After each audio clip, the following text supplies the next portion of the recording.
계시록 11장 7절부터 13절까지 말씀 보도록 할게요.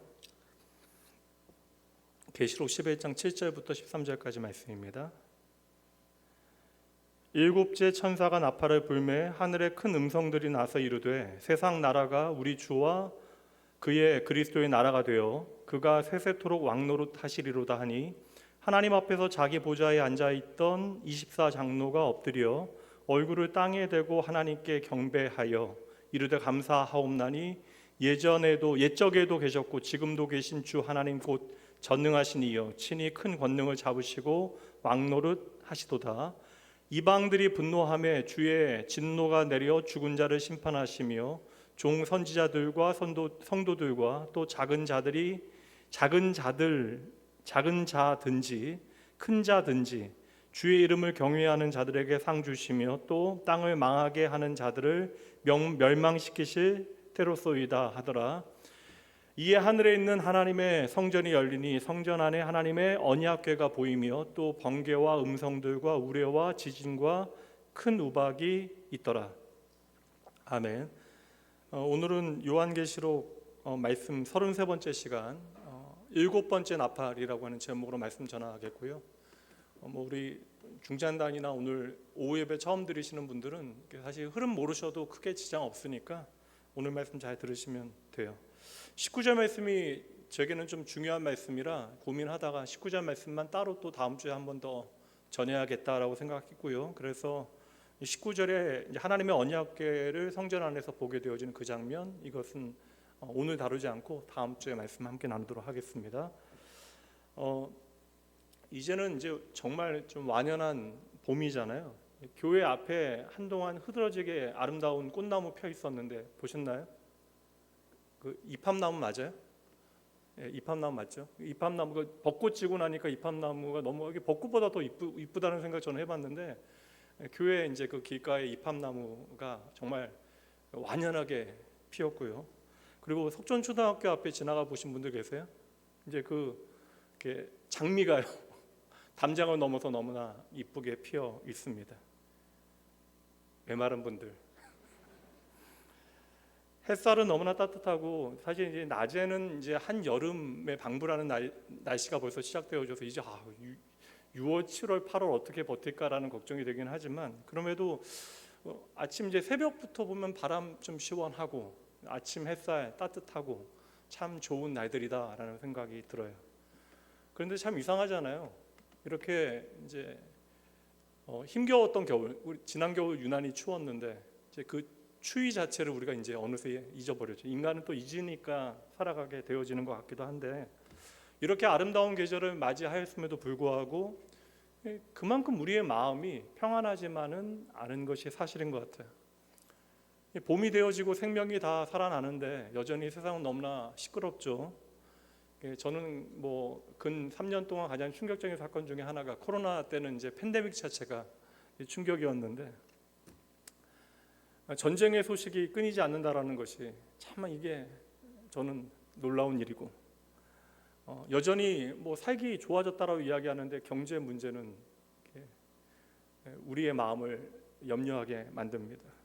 그리고 사람들의 마음은 이 정도 먹고 살만 하면 조금 더 여유롭고 남들을 돌아볼 수 있는 좀 여지가 생겨야 되는데 점점 더 날카로워지는 것은 아닐까라는 생각을 하게 됩니다.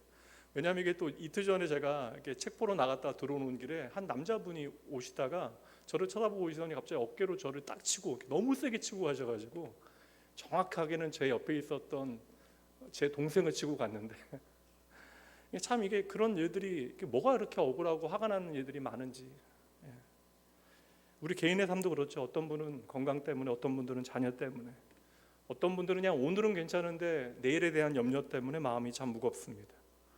오늘 우리가 맞이하게 되어진 온 세상은 봄날의 아름다움으로 찬란함으로 가득 차 있는데 우리의 마음은 여전히 겨울과도 같은 힘겨운 시간들을 보내는 이들이 있죠.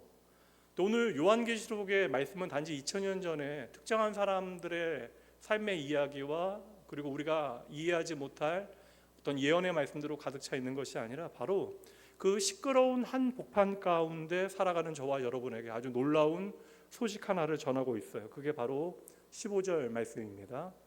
오후 시간 좀 피곤하시죠? 함께 읽어봅니다. 일곱째 천사가 나팔을 불매 하늘에 큰 음성들이 나서 이르되 세상 나라가 우리 주와 그의 그리스도의 나라가 되어 그가 세세토록 왕노릇 하시리로다. 아멘.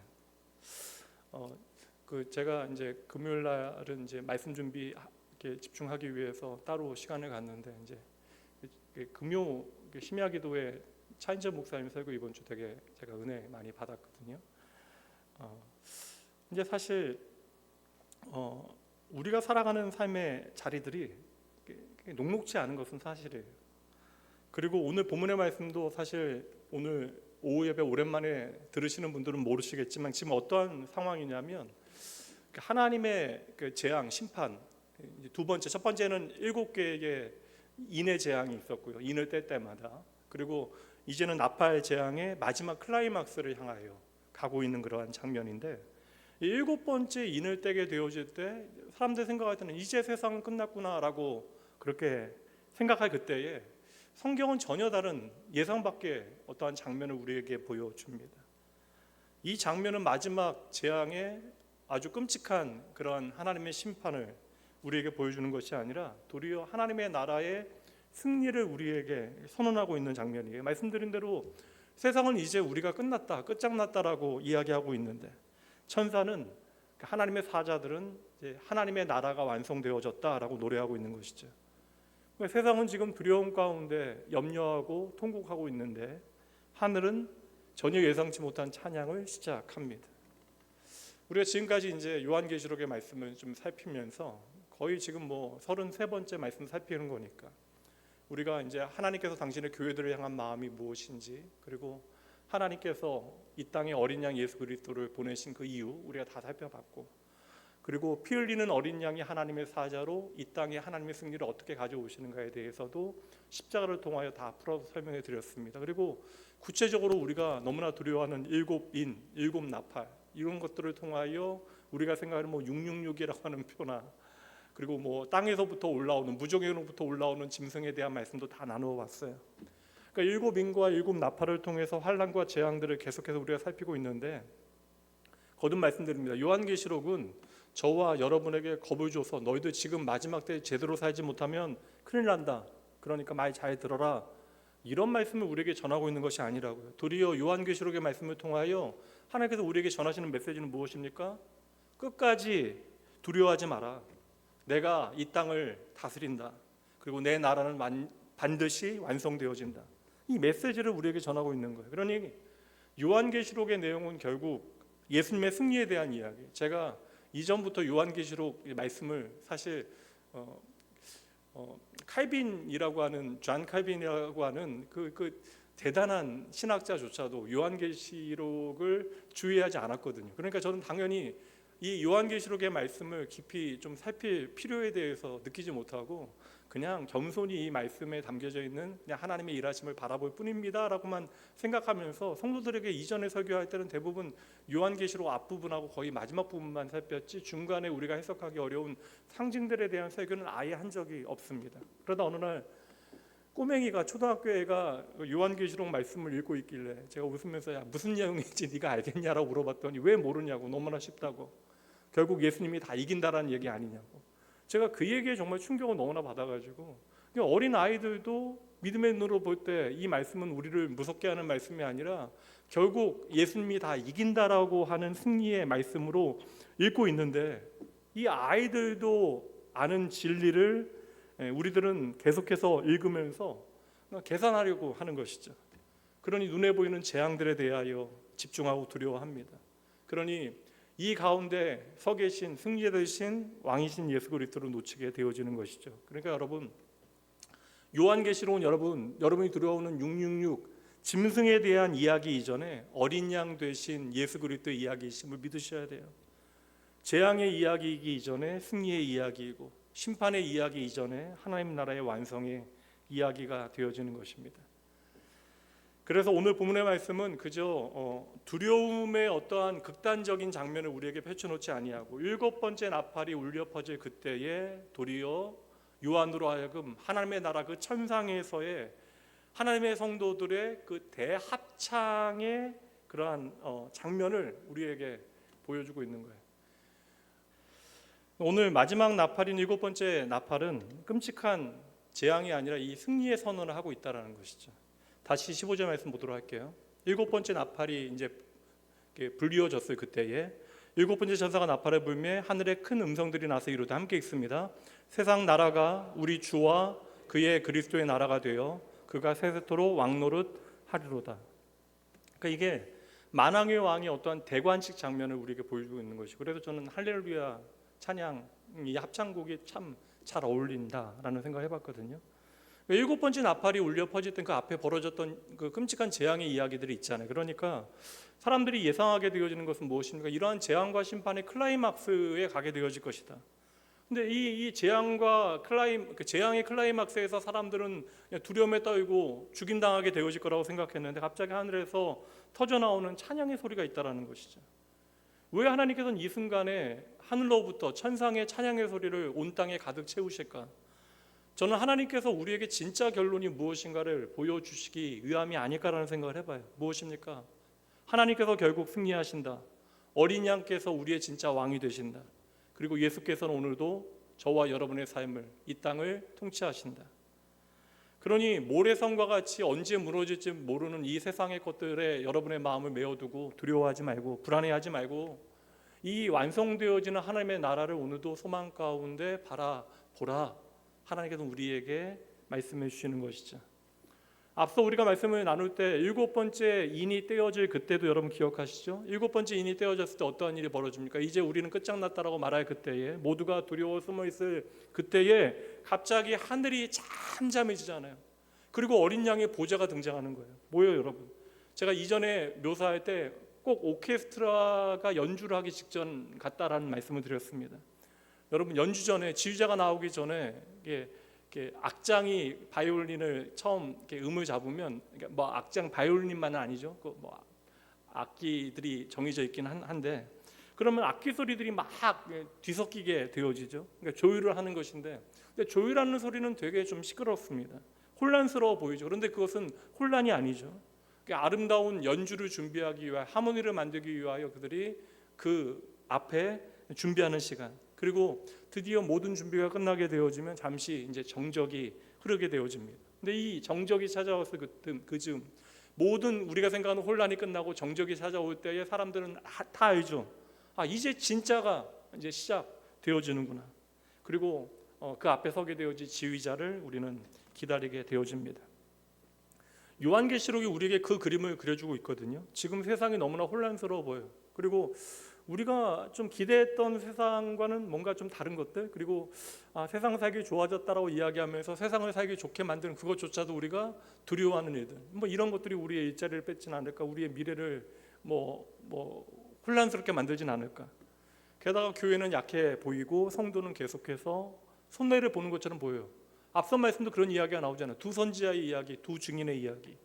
그러나 하나님께서 우리에게 들려주시는 이 7번째 나팔이 울려 퍼질 때 우리에게 들려주시는 메시지는 무엇이에요? 아니라는 거예요. 지금 나는 나의 나라를 완성하고 있다. 이거 하나님 나라의 성도들을 통하여 우리에게 보여주고 계시는 것이죠. 그래서 마침내 7번째 나팔이 울려 퍼질 때에 그 나팔 소리와 함께 하늘의 찬양이 터져 나오는 것입니다. 여기서 아주 중요한 질문이 있는데 15절 다시 한번 보여주세요. 15절이 이제 하늘의 성가대, 모든 우리의 믿음의 선배들이 함께 찬양하는 내용인데, 그 메시지가 무엇이에요? 가장 중요한 메시지가 가사를 보면 세상 나라가 우리 주와 그의 그리스도의 나라가 되어라고 되어 있습니다. 세상 나라 우리 주와 그의 그리스도의 나라가 된다. 여기서 그럼 우리가 생길 수 있는 궁금증이 있잖아요. 그럼 그때서야 하나님과 그리스도의 나라가 되어진다. 그럼 그 전에 지금은 하나님의 나라가 아니라는 뜻인가? 아니죠, 여러분. 이미 하나님의 나라는 시작이 되어졌어요. 예수님께서 십자가에서 그 마지막 숨을 토해내시면서 하셨던 말씀 기억하시죠? 무엇입니까? 다 이루었도다. 그러니까 예수님께서 다 끝났다, 다 이루었다라는 말씀을 하셨을 때 이미 하나님 나라의 승리는 확정이 되어진 거예요. 그러니까 세상 사람들의 기준에서 십자가는 절대적인 저주와 패배의 자리잖아요. 근데 세상의 기준으로 보면 십자가는 패배의 장면이지만 그래서 세상은 십자가의 예수 그리스도께서 숨을 거두는 그 순간 모든 것은 끝났다 생각하고 꼭 파장난 장터와 같이 다들 자신들의 집으로 돌아가 버립니다. 근데 아무도 남지 않은 그 죽음의 자리에 하늘은 도리어 승리를 선포하고 있었다.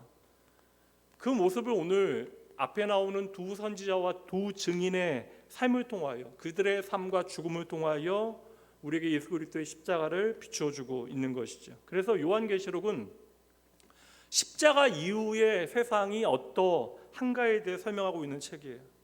세상은 여전히 악이 득세하는 것처럼 보입니다.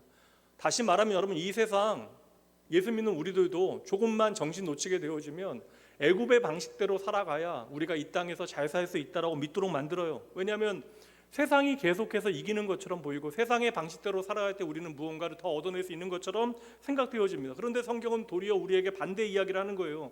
도리어 앞서 죽임당하는 두 증인을 통하여 우리에게 어떠한 삶이 과연 하나님의 승리에 동참하는 삶인가를 보여주고 있는 것이죠. 너희들 제대로 봐라. 믿음의 눈으로 봐야 한다. 예수 그리스도의 십자가의 죽음으로부터 이미 우리의 승리가 결정났다는 사실이 여러분 복음의 핵심이에요.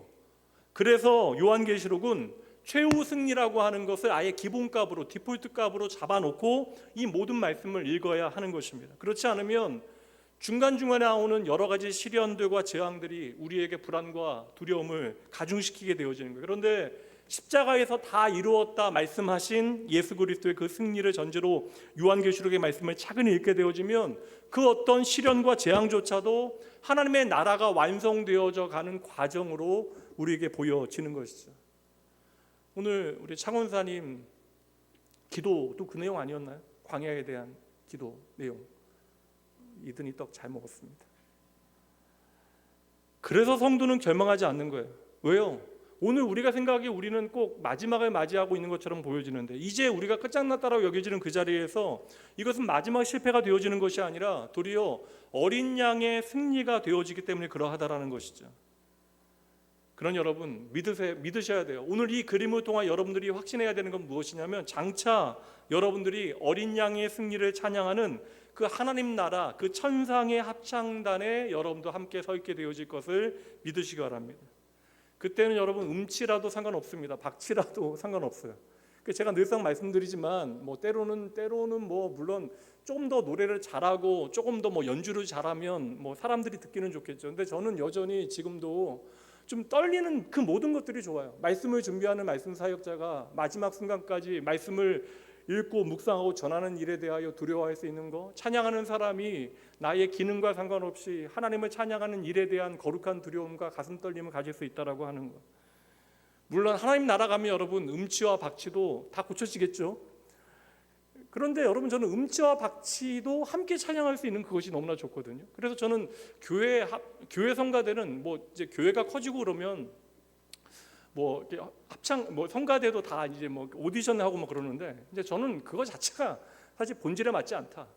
그냥 저는 많이 신청하면 그 중에 제비 뽑아 하는 것이 훨씬 더 좋다라고 생각을 한다. 잘하는 사람만 뽑아서 그 일을 행하는 것은 하나님의 방식은 분명 아닌 것 같아요. 그러면 구약의 제사장들도 훨씬 더 잘생기고 멋지고 키 크고 잘난 사람들 뽑아야죠. 하나님의 선택은 그러한 방식이 아니잖아요. 그러니 여러분, 제가 성가대 얘기하다가 갑자기 그 언젠가 우리가 어린 양의 혼인잔치에 참여하고 하나님의 나라의 그 성가대에 합창단에 함께 서서 어린 양 예수 그리스도의 승리를 찬양하는 복된 자리에 저와 여러분이 함께하기를 주님의 이름으로 축복합니다. 그러니 여러분, 오늘 여러분의 현실이 버겁잖아요. 지난주 제가 권사회도 좀 나눴는데 제가 존경하는 후배 선교사님 또 이런저런 일들, 사모님 또 세상 떠나신 경우, 장례가 4월 달에 교회 장례 말고도 워낙 장례가 많았어요. 또 안타까운 또 죽음들도 또 마주하고 좀 가슴 아픈 순간들도 있었는데, 게다가 이제 교회 목회자로 교회 안에 있는 여러 가지 감사한 일들도 많지만 또 버겁고 힘든 일들은 더 크게 우리에게 와닿으니까. 근데 여러분, 아무리 우리의 현실이 흔들린다 할지라도 우리는 인간이기에 인간다움을 놓치지 말아야 돼요. 아픈 일에는 아파해야 돼요. 슬퍼하는 일에는 우는 것이 마땅합니다. 아까 전에 오늘 찬양의 그 여정이었나요? 여정 찬양의 처음 시작이 뭐죠?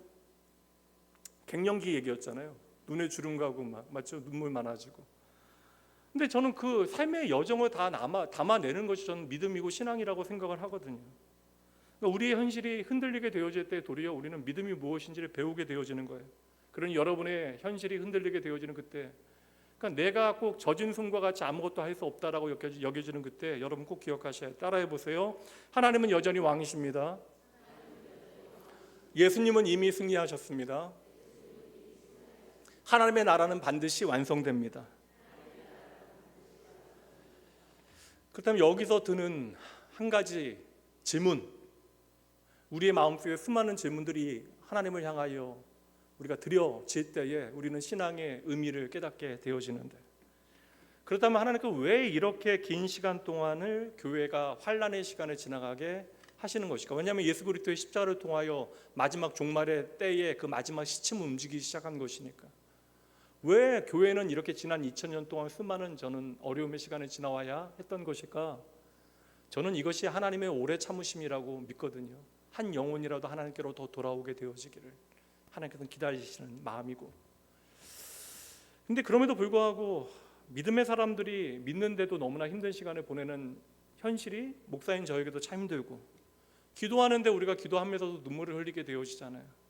그리고 신앙생활 하는데 이미 우리는 답을 얻기는 했지만 답을 알아도 광야의 시간을 지나가는 것이, 광야를 지나는 것이 우리에게 결코 쉽게 여겨지지는 않잖아요. 오늘 본문의 말씀 18절 말씀은 그러한 우리에게 아주 중요한 사실을 한 가지 보여줍니다. 너무나 이렇게 단순하고 분명한 진리인데 보세요. 이방인들이 분노함에 주의 진노가 내려 죽은 자를 심판하시며 선지자들과 성도들과 또 작은 자든지 큰 자든지 주의 이름을 경외하는 자에게 상 주시며 또 땅을 망하게 하는 자들을 멸망시키실 때로소이다 하더라. 당장은 눈에 보이는 것이 하나님의 심판인 것처럼 보인다고요. 근데 여러분, 이 말씀의 가장 중요한 것은 무엇이에요? 주의 이름을 경외하는 자들에게 어떻게 하신다고요? 상 주신다라는 거예요. 그러니까 여러분, 우리가 지금 집중해야 되는 것은 무엇입니까? 세상이 심판당하는 것처럼 보이지만 하나님께서는 이 모든 것을 통하여 반드시 마지막에 하나님을 경외하는 자들에게 뭐 주시는 분이라고요? 상 주시는 분이시라고요. 여러분 믿으십니까? 이거 믿어야 돼요, 여러분. 제가 예전에는 정말 20대에는요 이런 것도 좀 제가 진짜 무시했습니다. 그러니까 하나님께서 나를 구원해 주신 은혜만 해도 너무나 감사한데 뭐 상 못 받아도 상관없지. 너무 받고 싶어요. 지금은. 그러니까 지금 얼마나 그 당시는 신앙이 얄팍했냐면, 내가 하나님께서 나를 사랑해 주셨다는 은혜만으로도, 그러니까 나를 예수님의 십자가를 통해 구원해 주신 은혜만으로도 전혀 흔들리지 아니하고 평생 좋은 사역자답게 저는 사역할 수 있을 것이라고 생각했는데, 제가 제 안에 있는 옛사람의 본성들, 못된 그런 거듭남에도 불구하고 제 안에 남아있는 하나님 없는, 그래서 하나님 의지하지 아니하면 살아갈 수 없는 그러한 연약함의 모습들을 다 확인하게 되어지니까, 이게 되레 그럼에도 불구하고 나를 놓지 아니하시고 믿음의 길을 잘 걸어가고 마지막 나에게 하나님께서 상을 베풀어 주신다, 이 말씀이 저에게 얼마나 큰 위로가 되어지는지 몰라요. 근데 더 놀라운 것은 무엇입니까? 우리가 이야기하는 이 상급, 성경이 말씀하고 있는 이 상급이라고 하는 것은 세상이 말하는 성공의 개념과는 전혀 다르다는 거예요. 그러니까 하나님의 상급이 단순히 어떤 비교와 경쟁을 만들어내는 것이라면 하나님의 일하심의 방법은 아니잖아요. 이게 가장 낮은 자리에서 구원을 이루시는 하나님의 구원의 방법, 하나님의 일하심의 방법은 아니잖아요. 그래서 성경은 여러분 창세기로부터 가장 큰 상급이 무엇인지를 말씀하고 있어요. 아브라함을 통하여 하나님의 백성들을 구체적으로 부르시기로 작정하시잖아요. 근데 12장 말씀을 보면 언약을 맺으시면서 가장 큰 상급이 누구라고 말씀하세요? 하나님 자신이라고 말씀하시잖아요. 그렇다면 여러분, 성도의 가장 큰 상급은 누구이십니까? 우리 어린 양 되신 예수 그리스도 자신인 것이죠. 그래서 우리가 마지막에 예수 그리스도를 얻게 되어지는, 그래서 그분의 혼인잔치에 내가 신부로 참여하게 되어지는, 이게 얼마나 놀라운 일인가. 그래서 여러분, 우리는 기대하잖아요. 하나님 나라 가면 황금길 막 나오고 막 대궐 같은 큰 집 우리가 기대하고 그러는데, 황금이 여러분 돌과 같으면 가치가 없다고요. 지금 한 돈이 얼마야? 한 돈이 뭐 100만 원 넘어요? 여러분들도 없죠? 이게 제가 딸 돌반지 안 팔았어야 되는데 미국 가면 다 팔아가지고. 근데 여러분, 황금이 돌같이 채이면 여러분 이거 뭐 황금이 아니잖아요. 이것은 뭐냐면 인간이 욕망하는 가장 막 대단해 보이는 것, 이런 그림들을 하나님께서 그려주신 것이지, 우리가 천국에서 기대하게 되어지는 것이 황금길이거나 어떤 대공 같은 어떤 큰 집이거나 어떤 뭐 눈물 없는 그런 환경, 이것만이 전부가 아니라고요. 천국이, 여러분 천국이 있으니까 까닭은 무엇이에요? 그래요, 맞아요. 하나님을 영원히 누릴 수 있는 곳이 바로 천국 아닙니까? 하나님과 영원히 함께할 수 있는 곳이 바로 천국 아니냐는 거예요. 그래서 하나님께서는 그 나라에 합당하게 저와 여러분을 만들어 가시는 거예요. 그게 여러분 이스라엘 백성들에게는 광야의 의미입니다. 그냥 지리적인 가나안 땅에 들어가는 것이 목적이 아니라 하나님의 나라 백성으로 이 세상 가운데 살아갈 수 있는 그 실력과 배짱과 그 어떤 마음의 중심을 하나님께서 광야에서 다듬어 가시는 것이죠. 요즘 낮에 출애굽기 말씀을 통해서 계속 광야를 지나고 있으니까 하나님께서 이스라엘 백성들을 광야로 인도하시는데, 광야로 그들을 계속해서 인도하시는 이유를 신명기 8장 말씀에서 명확하게 말씀해 주시거든요. 그 말씀 보도록 할게요. 신명기 8장 2절과 3절입니다. 내 하나님 여호와께서 이 40년 동안에 내게 광야길을 걷게 하신 것을 기억하라. 이는 너를 낮추시며 시험하사. 여기서 끝나는 것이 아니에요. 여기서 우리는 좌절을 하는데 내 마음이 어떠한지 그 명령을 지키는지 지키지 않는지 알려 하심이라. 그러니까 우리를 낮추시고 우리를 시험하시어 내가 하나님의 말씀을 생각보다 잘 지키지 못하는구나, 이스라엘 백성들이 확인한 그것을 저와 여러분이 경험하게 하시라는 거예요. 그러니까 내가 하나님의 말씀을 잘 들어서 하나님의 사랑을 받을 수 있는 것이 아니라 나는 하나님의 말씀을 제대로 지킬 수 있는 실력이 없는데 그럼에도 불구하고 하나님께서 나를 절대 놓지 아니하시는구나, 이거 배우게 하신다라는 거예요. 3절, 너를 낮추시며 너를 줄이게 하시며 또 너도 알지 못하며 내 조상들도 알지 못했던 만나를 내게 먹이신 것은, 만나를 먹이신 목적이 나와요. 뭐라고 말씀합니까? 함께 읽습니다. 사람이 떡으로만 사는 것이 아니요 하나님의 입에서 나오는 모든 말씀으로 사는 줄을 내가 알게 하려 하심이니라. 광야에서 한없이 낮아지게 하시되 때로는 배고프게 하셨대요. 그렇게 배고프게 하신 다음에 하나님께서 그 누구도 경험하지 못했던 만나를, 하나님께서 친히 내려주시는 만나를 그들로 하여금 먹게 하셨다. 그 이유가 무엇입니까? 만나 먹고 너희들 배불러라, 이게 아니라 무엇이에요? 사람이 떡으로만 살 것이 아니라 여호와의 입에서 나오는 모든 말씀으로 사는 줄 알게 하려 하십니다. 이게 여러분 매주 반복되어지는 이게 하나님의 로드맵, 이 출애굽기의 핵심 명제거든요. 광야를 여러분 오해하지 마세요. 광야는 저와 여러분에게 버림받는 장소가 아닙니다. 광야는요, 저와 여러분이 하나님을 절대적으로 의존하는 방법을 배워가는 은혜의 장소가 되어지는 거예요. 다시 말하면 하나님만으로 살 수 있는 어떠한 일체의 비결을 배우는 자리가, 그러니까 하나님만으로 자족할 수 있는, 내가 부유하거나 가난하거나 이것에 매이지 않고, 그러니까 부유하다라고 뽐내지 아니하고 내가 가난하다라고 그것으로 코 빠뜨리지 아니하고 하나님만으로 살아가는 그러한 자족의 원리를 배우게 되어지는 자리가 바로 광야라는 거예요. 근데 우리는 본능적으로 내 손에 무엇인가가 들려있지 않으면 너무나 불안하잖아요. 그러니까 무엇이든지 여하튼 내 손에 들려 있어야 우리는 안심합니다. 그래서 여러분, 돈이 없는 것보다는 있는 것이 우리를 편안하게 만들고 건강해야 감사하게 되어지고 또 형편이 좋아져야 내가 행복해질 것이라고 생각하죠. 그리고 사실 잠시의 행복을 이러한 조건들을 통하여 얻을 수 있는 것도 사실이에요. 그런데 하나님께서는 당신의 백성들을 광야 가운데, 광야는 위험하고 결핍되어진 땅이에요. 그곳에서 말씀하시는 거예요. 사람이 떡으로만 사느냐? 만나를 통해서 사람이 떡으로만 사느냐? 근데 만나만 먹은 사람은 모를 거야. 근데 그때 우리는 무엇이라고 대답해야 돼요? 질문을 못 들었어요? 사람이 떡으로만 사느냐? 그때 뭐라고 대답해야 돼요? 아닙니다. 하나님의 말씀으로 사는 줄 믿습니다. 하나님께서는 광야에서 만나를 통하여 배고픈 후에 그 시험 후에 만나를 먹으면서, 이 만나라는 것은 상징되어지지만 오직 내가 하나님의 은혜로 말미암아 살아가는 인생이다라는 사실을 깨닫게 되어질 때에 우리는 하나님의 입에서 나오는 모든 말씀으로 살아가는 인생임을 알게 되어지는 것이죠. 그러니까 하나님의 약속 안에 거하는 삶이 얼마나 복된 삶인가를 아셔야 돼요. 저는 때때로 그래서 제 인생에 굴곡의 시간을 지나가게 되어질 때마다 하나님의 말씀이 제게 없으면 그게 너무나 두렵거든요. 하나님의 말씀 없이도 내 인생이 잘 사라지는 것에 대해서 저는 염려합니다. 도리어 내 인생에 어떠한 시험과 광야의 시간을 지나가고 있는데 그때 하나님의 말씀이 제 삶에 선명해지지 않는다면 이것을 우리가 도리어 염려해야 되는 것이 하나님의 백성 되어진 저와 여러분의 삶이어야 돼요. 그래서 하나님의 백성은요, 사람이 떡으로만 사는 것이 아니라 무엇으로 살아요?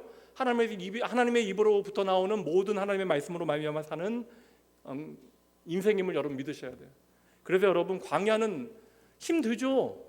그러니까 힘들지 않으면 광야가 아닙니다. 광야는 그냥 힘든 곳이에요. 두려운 곳입니다. 우리의 불안을 가중시키는 자리예요. 근데 광야는 힘들지만 그곳이 거룩한 장소가 되어질 수 있는 이유가 무엇이에요? 내가 하나님을 만나기 때문에, 그리고 나를 구별하시는 하나님을 경험하게 되어지기 때문에 광야는 우리에게 소중한 자리가 되어지는 것이죠. 그래서 저는 그냥 믿어요. 이제는 목사로 많은 성도들과 삶을 나누면서 살아가면서 광야 없는 성숙은 없습니다. 제가 지금까지 얼마나 많은 사역자들 봤겠어요. 저도 아직은 뭐 젊은 사역자이지만 그 날고기는 똑똑한 사역자들 많이 봤습니다. 그러니까 제 후배 교육자들 중에, 제 동기 목사도 마찬가지로 후배 교육자들 중에서도 정말 똑똑하고 잘난 사람들 많이 봤는데, 그들 중에 많은 사람들이 또 이 목회의 길을 걷지 않거나 뭐 다른 또 선택 가운데 또 떠나갔던 일들도 있거든요. 이제 사실 그 사람은요, 믿음을 살아내는 것이 인생의 어떠한 내가 갖춘 실력을 통하여 우리가 그 믿음을 제대로 살아낼 수 있을 거라고 우리가 착각하는데, 여러분, 믿음의 성장은요, 우리의 인생의 광야의 시간을 통하여 우리에게 주어지는 은혜입니다. 그러니까 눈물 없이 배우는 은혜라고 하는 것은 우리의 삶에 너무나 얕아요. 그래서 눈물을 흘리며 우리가 깨닫게 되어지는 은혜가 우리를 자라게 하고 하나님을 절대적으로 의지하게 만드는 것입니다. 그래서 저와 여러분 오늘도 고난 가운데 비로소 하나님이 누구이신가를 배우게 되어지는 것이죠. 그리고 이 광야의 시간이 우리가 차근히 지나가게 되어지면 깨닫게 되어질 거예요. 그 광야의 시간에 하나님께서 나를 버리신 것이 아니구나. 그 광야의 시간에 나도 나를 포기했는데 하나님께서 나를 절대 붙들고 계셨구나. 그러니까 여러분의 지나간 그런 광야를 돌아보셔야 돼요. 그 순간은 정말 죽을 것 같았는데 지금 돌아보면 하나님께서는 그 자리에서 저와 여러분을 빚어내신 거예요. 그래서 오늘 이 시간 이 자리에 여러분들이 함께 하나님을 예배하게 하신 것입니다. 그러니 혹 이 시간 광야의 시간을 지나가고 있는 믿음의 성도들이 있다면 너무 절망하지는 마십시오. 광야는 우리에게 끝이 아니라는 거예요. 하나님께서는 그 광야에서 저와 여러분을 만드시는 우리의 아버지 되심을 여러분 믿으셔야 돼요. 마지막 질문은 무엇입니까? 이 하나님의 마음이 약속이 분명하다면 그러면 우리는 어떻게 살아가야 하는가? 요한계시록이 계속해서 우리에게 말씀하는 건 동일해요. 한번 따라해 보세요. 끝까지 견디라. 끝까지 믿음을 지키라. 하나 더요. 끝까지 어린 양을 따라가라. 오늘 말씀하셨잖아요. 나중에 너희가 상 받을 때까지 끝까지 견디고 끝까지 믿음을 지키고 끝까지 어린 양을 따라가라. 이게 여러분 막연한 기대가 아닙니다. 예수 그리스도께서 이미 십자가에서 승리하셨기 때문에, 이미 어린 양의 승리가 확정되어졌기 때문에, 결정되어졌기 때문에 우리는 믿음으로 이 믿음의 시간을 잘 견디고 이겨내야 하는 것이죠. 세상 싸움이 왜 두려워요, 여러분? 평생 싸워왔던 대단한 그 파이터들도 돈 받고 싸우는 사람들 있잖아요. 제가 권투나 그 모르네요. 제가 하여튼 손발로 막 치고 막 때리고 기절시키고 하는 거 있잖아요. 하여튼 그거예요. 그런 거예요. 근데 제가 보니까 세계적인 선수들도 매번 싸울 때마다 두렵다고 이야기하던데, 뭐 그렇게 두려워요? 자기가 이길 가능성이 훨씬 더 높다라고 이야기하는데 왜 두려울까? 이길 가능성이 높다라고 이야기해도 내가 이길지 질지 모르니까 두려운 거 아닐까요? 내가 100% 이긴다면 두렵겠어요, 여러분? 제가 이야기 들으니까 마저도 안 아프다던데요. 링에 올라가고 사람들 함성 들리고 그러면 아드레날린이 너무나 분비되어져서 이게 아무리 맞아도 아픈 걸 모른다. 그냥 기절하는 거래요. 맞다가 그냥 기절해 버리는 거래요. 그러다 지는 거라고. 그러니까 아파서 그런 게 아니래요. 근데 왜 그렇게 두려울까? 이길지 진짜 모르니까 두려운 거예요. 세상의 모든 싸움이 그래요. 근데 성도의 싸움은 다르다는 것입니다. 이미 어린 양이 승리하셨다라는 거예요. 예수 그리스도께서 이미 십자가에서 승리하셨고 부활을 통하여 사망 권세 깨뜨리셨고, 지금 이 시간 하늘 보좌에 앉아 계신 우리를 위해 중보하신 분이 바로 예수님이심을 여러분 믿으셔야 돼요. 그래서 성도의 싸움은 여러분 우리가 열심히 실력을 길러서 잘 싸워서 승리하는 데 목적이 있는 것이 아니라 이미 예수 그리스도께서 승리하신 그 승리 안에서 싸우는 싸움임을 잊지 마셔야 돼요. 그러니 이 싸움은 우리의 방식대로 싸워야 되는 싸움이 아니라 누구의 방식대로? 하나님의 방식대로. 그래서 이것을 오늘 오전 말씀에서 애굽의 가치가 아니라 이제 하나님의 가치, 십자가의 가치를 따라 살아가는 우리의 삶을 통하여 우리는 세상 가운데 승리해야 되는데, 문제는 이것이 세상 가운데 실패하는 것처럼 지는 것처럼 보여진다라는 것이죠. 이게 오늘 우리의 문제입니다. 오늘 본문의 말씀 바로 앞선 말씀에 보면 두 선지자와 두 증인이 나오잖아요. 겉으로는 너무 약해 보이잖아요. 오늘도 여러분 세상이 교회를 비웃잖아요. 제가 질문하고 싶은 것은 세상이 교회를 비웃는다면 교회가 힘을 키워서 세상을 향하여 찍소리 못하도록 큰 코 다치게 해줌을 통하여 우리의 목소리를 높이는 것이 우리의 승리의 방법이 되어지는가? 뭐 이렇다라고 이야기하는 사람들도 있으니까. 근데 저는 성경 어디를 봐도 우리를 구원한 예수 그리스도의 십자가의 복음을 아무리 살펴봐도 교회는 여러분 그 복음 때문에 세상의 비웃음을 받는 것이 당연해요. 예수의 복음을 생명 삼는 저와 여러분 세상으로부터, 하나님 없는 세상으로부터 어리석다라고 여김받게 되어지는 거예요. 그래서 여러분, 전도의 방법이 미련한 것이 아니라 우리가 전하는 그 복음, 예수 그리스도께서 십자가의 죽으심으로 우리의 구원을 이루셨다라는 그 복음 자체가 세상 사람들의 기준으로 미련하게 보여지는 거예요. 어리석게 보여지는 거예요. 그리고 도리어 예수 믿는 저와 여러분은 손해보는 인생을 살아가야 되잖아요. 하나님의 긍휼을 배워 우리의 삶에 비추게 되어지면 이제 나와 같이 너를 용납하는 일들이, 이해하는 일들이, 그를 사랑하는 일들이 판단하지 아니하고 정죄하지 아니하고 하나님께서 나를 귀히 여기시는 것 같이 그 사람도 귀히 여기심을 기억하고 살아가는 것이 얼마나 힘든 싸움이 되어집니까? 얼마나 힘들어요. 현실 가운데 내가 도무지 용납하지 못하는 사람들도 교회 다니는 사람들 있잖아요. 누군가에게 나도 그럴 수 있지만 저 사람까지도 하나님께서 용서하시고 구원하시나? 그들에게도 하나님의 긍휼과 사랑이 미친다라는 것이 때로는 나에게 너무나 버겁게 여겨지는 순간들이 있잖아요.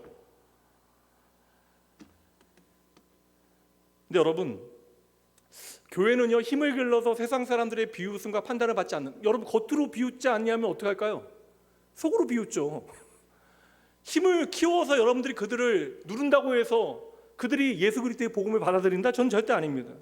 도리어 건강한 자존감은 어떤 거예요? 그리스도인의 자존감이라고 하는 것은 무엇입니까? 세상의 판단에 매이지 않는 거예요. 건강한 자존심은 여러분 스쳐가는 사람들의 판단에 여러분 흔들리지 않는 것입니다. 도리어 나에게 가장 중요한 하나님의 그 판단, 그것에만 내가 집중하고 살아가는 것이 여러분 건강한 신앙의 자존감이 되어지는 거예요. 그러니 오늘 만왕의 왕 되신 창조주 하나님께서는 우리에게 친히 말씀하시잖아요.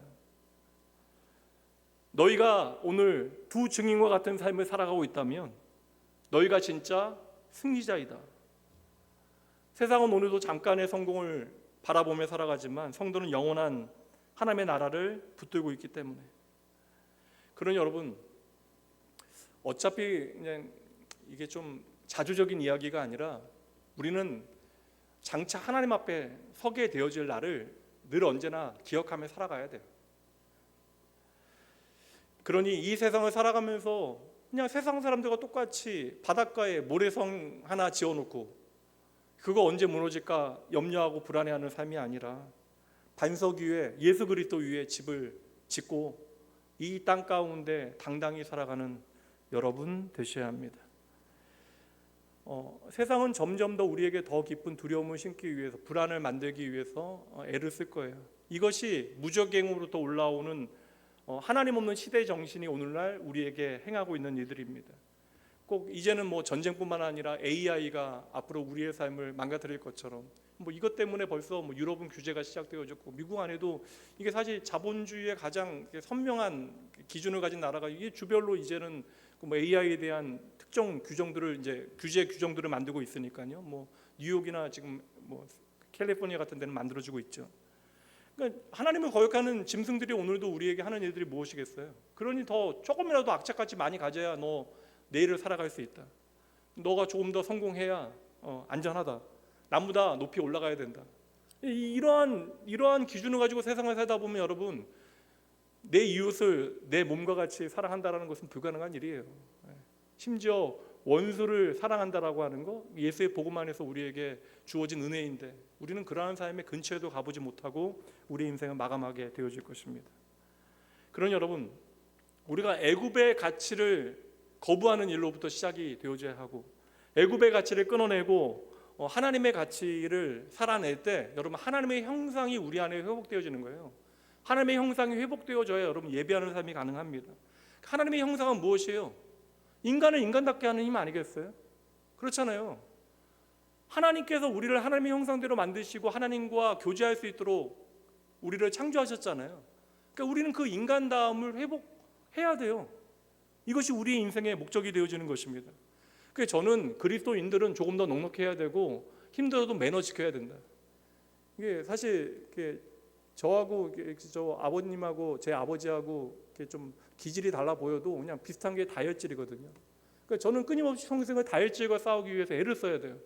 막 부글부글 끓어오르는 화를 막 참기 위해서 애를 써야 합니다. 왜 그냥 하루에 제 얼마 전에 동생하고 밥을 먹는데 이렇게 핸드폰에 제가 이렇게 삼성 요새 삼성 제가 특정 브랜드를 홍보하는 건 아닙니다. 핸드폰에 한 달 동안 걸었던 게 통계가 나오는데 송파구 50대 전체 송파구 50대 남자 중에서 제가 6위를 했어요. 6위를 한 달 동안 걸은 양이 너무 걸으니까 어느 날은 막 3시간씩 걷고 막 2시간 3시간씩 걸으니까 이게 목사인 저도 하나님의 말씀을 알고 있어도 그 말씀대로 제 인생을 쳐서 복증시키는 것이 결코 쉬운 일이 아니라는 거예요. 애굽에 같이 제 안에 있는 어떤 기질상의 어떤 한계들을 극복하기 위해서 정말 애를 써야 돼요. 때로는 답 없는 인생이라고 하는 제 마음속 깊은 곳의 음성과 함께 때로는 조금 잘하면 그래도 나는 정직하고 괜찮은 사람이지 하는 그런 별 시덥도 않은 생각들이 제 안에 막 올라와요. 저로부터 시작되어진 생각들. 근데 성경 우리에게 무엇이라고 이야기합니까? 한번 따라해 보세요. 3가지예요. 하나님이면 충분하다. 은혜면 충분하다. 예수님이면 충분하다. 이게 여러분 성도의 승리입니다. 저와 여러분은 언젠가 어린 양 되신 예수 그리스도 앞에 서게 되어질 것이에요. 그때 우리가 깨닫게 되어지는 것은 딱 하나예요. 하나. 여러분, 하나님이 오르셨구나. 이거 우리가 깨닫게 되어질 것입니다. 그러므로 여러분, 지금 오늘부터 힘들지만 눈앞에 있는 현실이 전부가 아님을 기억하시고 더 큰 하나님의 나라를 바라보시는 여러분 되셔야 합니다. 그래서 그냥 아예 놓치지 아니하도록 하나님께서 우리에게 보여주신 거 있잖아요. 갈라디아서 말씀, 로마서 말씀, 계속 히브리서 말씀 동일합니다. 우리의 삶이 흔들릴 때마다 우리가 무엇 바라보면 돼요? 십자가 바라보면 되는 거예요. 예수님의 십자가 바라보면 됩니다. 그리고 기억하세요. 예수님이 이미 승리하셨습니다. 그리고 하나님의 나라는 이미 시작되어졌습니다. 우리는 반드시 그 나라에 들어가게 되어집니다. 그래서 우리가 요한계시록이라고 하는 책을 읽고 있지만 실상은 저와 여러분의 인생 이야기를 말씀을 통하여 읽고 있는 것이에요. 얼마나 놀라워요. 말씀이 있기 때문에 하나님께서 작가 되신다면 하나님의 시각에서, 그러니까 전지적 하나님 시점에서 우리가 우리의 인생을 지금 볼 수 있는 것이 얼마나 감사합니까? 우리는 다 알고 있잖아요, 여러분.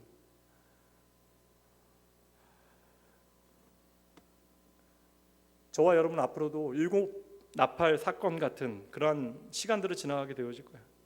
삶이 흔들리게 되어지고 눈물이 흐르고 앞이 보이지 않는, 왜 이런 일이 벌어지는지 그러니까 우리는 연약하기 때문에 알 수 없잖아요. 하나님의 신실하심을 믿긴 하지만 오늘 내 삶에 벌어지는 모든 일들에 대한 답을 내가 오늘 알지 못해서 눈물 흘리게 되어지는 그러한 순간들을 만날 수 있다. 어떤 날은 정말 기도할 의지조차 없고 기도해도 내 마음은 팍팍하고 하나님은 계속해서 나에게만 침묵하시는 것 같고 그리고 세상은 너무나 강한 것처럼 도무지 상대도 되지 않는 것처럼 보여지는 순간들이 있다라는 거예요.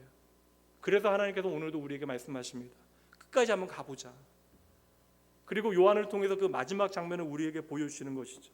무엇입니까? 재앙의 마지막이 아니라는 거예요. 마지막 장면은 무엇이에요, 여러분? 어린 양 예수 그리스도의 보좌잖아요. 그리고 찬양이잖아요. 왕이신 하나님, 그리고 어린 양이 승리하시는 그 장면을 우리에게 펼쳐서 보여주고 있는 거예요. 그러니 다시 말씀드립니다. 오늘 여러분들이 광야와 같은 시간을 지나가신다면 절망하지 마셔야 돼요. 여러분의 삶에 여전히 해석되어지지 않는 눈물이 있다 할지라도 하나님을 절대 놓쳐서는 안 됩니다. 다시 말씀드릴게요. 광야는 우리가 버림받는 자리가 아닙니다. 광야는 우리가 하나님께 붙들리는 자리입니다. 저와 여러분 오늘도 하나님을 향하여 한 걸음 한 걸음 걸어가고 있어요. 때로는 늦게 걸을 수 있죠. 때로는 울면서 걸을 수 있죠. 때로는 비틀거리면서 걷거나 때로는 주저앉아 있는 순간도 있을 것입니다. 그러나 중요한 것은 하나님은 절대 저와 여러분을 놓지 않으세요. 이 증거가 바로 예수님의 십자가입니다. 우리가 하나님 붙들고 살아가는 것 같다라고 생각했는데 저와 여러분을 붙드시는 분이 하나님이십니다. 그러니 성도의 소망은요, 우리의 믿음의 크기가 아니라고요.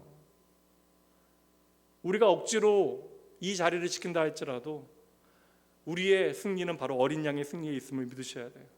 십자가 때문에 하나님의 나라는 반드시 우리 가운데 완성이 되어집니다. 계절을 통해서도 우리가 좀 배울 필요가 있어요. 봄이 오면 생명이 살아나잖아요. 이게 너무나 당연하게 여겨지는데 여러분, 겨울에는 도무지 이러한 따뜻한 봄을 우리가 기대하지 못할 정도로 너무나 춥잖아요. 근데 겨울이 아무리 길어도 반드시 여러분 봄이 되어지고 생명은 다시 살아나게 되어집니다. 마찬가지로 하나님의 나라는 반드시 완성되어집니다. 그리고 우리가 그날에는 확인하게 되어질 거예요. 오늘 계속 나누었던 이야기, 하나님은 단 한 번도 실패하지 않으셨구나. 하나님은 단 한 번도 나를 놓지 않으셨구나. 내 인생의 모든 광야가 하나님의 은혜였구나. 그러니 사랑하는 나온교회 성도 여러분, 오늘의 현실보다 더 큰 하나님의 나라를 확신하시고 끝까지 믿음으로 여러분의 인생을 잘 걸어가시되, 세 가지 약속, 예수님께서 이미 승리하셨습니다. 하나님의 나라는 이미 시작되어졌습니다. 그리고 우리는 반드시 그 나라에 들어가게 되어질 것입니다. 이 고백이 여러분의 삶에 오늘도 살아있길 주님의 이름으로 축복합니다. 기도합니다. 신실하신 하나님 아버지, 오늘도 우리에게 말씀을 주시고 특별히 요한계시록의 말씀 가운데 두려움이 아닌 소망을 보게 하시니 감사합니다. 세상은 흔들리고 우리의 삶도 때로는 광야와 같지만 그 모든 순간에도 하나님께서 여전히 보좌 앞에 앉아 계시고 어린 양 되신 예수 그리스도께서 이미 승리하셨음을 저희들 잊지 않게 하여 주시옵소서. 하나님, 눈앞에 있는 현실에 저희들 너무 자주 흔들리고 넘어집니다. 마음 빼앗깁니다. 환경이 흔들리면 내 믿음도 흔들리고 상황이 어려워지면 쉽게 두려워하는 것이 연약한 저희들입니다. 그러나 오늘 말씀을 통하여 다시 깨닫습니다. 우리의 인생은 우연 가운데 그저 놓여 있는 것이 아니라 하나님의 완전한 통치 아래에 있음을 믿습니다. 그러니 광야와 같은 시간 저희들 지나갈 때에 하나님께서 나를 버리신 것이 아니라 하나님의 사랑으로 나를 오늘도 만져가고 계심을 아버지, 저희들 놓치지 않게 하여 주시옵소서.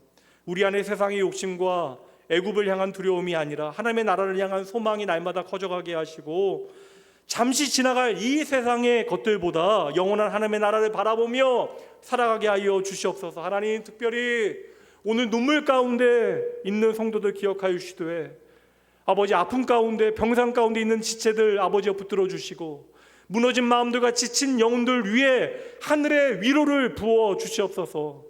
하나님, 저희들의 믿음이 환경에 따라 흔들리는 믿음이 아니라 십자가와 부활 위에 굳게 세워지는 믿음 되어지게 하시고 어떠한 상황 가운데서도 예수님께서 이미 승리하셨다라고 하는 그 십자가 복음의 확신을 결코 놓치지 않게 하여 주시옵소서.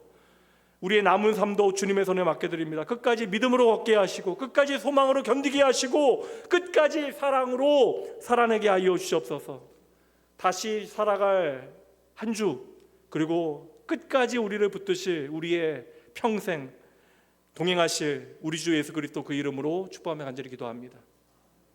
이제는 우리를 끝까지 사랑하사 십자가로 승리하시고 부활하신 우리 주 예수 그리스도의 은혜와 광야 같은 인생길 가운데서도 자녀들을 결코 버리지 아니하시고 끝까지 하나님 나라로 인도하시는 하나님 아버지의 크신 사랑하심과 세상의 흔들림 가운데서도 우리의 생각과 마음을 붙드시고 하늘 소망 가운데 끝까지 이 믿음의 길 잘 걸어갈 수 있도록 우리와 함께 동행하시고 위로하시고 능력 주시는 성령 하나님의 역사하심이 오늘 말씀 붙들고 두려움보다 소망으로 세상보다 하나님의 나라 바라보기로 다시 한번 결단하는 모든 주의 백성들, 그리고 새로운 삶의 자리, 그리고 이제로부터 영원까지 함께 있을지어다.